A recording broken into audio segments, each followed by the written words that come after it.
ચા સાથે નાસ્તામાં ખાવા માટે બેસનના પુલ્લા બનાવીએ. ચલો મારી રીતે બનાવીએ. હું કેવી રીતે બનાવું છું એ તમને આજે બતાવું. બધા બનાવતા જ હોય છે, પણ હું મારી રીતે બનાવું, સિમ્પલ અને સાદી રીતે. તો ચલો શરૂ કરીએ. બેસનના ચીલા, ચણાના લોટના પુલ્લા.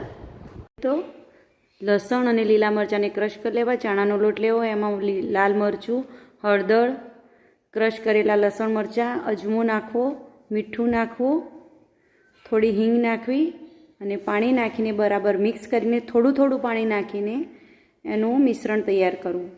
અને મિશ્રણ થોડું પતલું રાખવું, બહુ જાડું બી નહીં અને પતલું બી નહીં. અને ઢોસાની જેમ તવી ઉપર એને પાથરી દેવું. આ રીતે ચમચાથી એક ચમચો નાખી અને ફેરવી દેવું. આજુબાજુ તેલ મૂકીને પુલ્લાને બંને બાજુ સરસ ક્રિસ્પી થાય એ રીતે શેકી લેવું.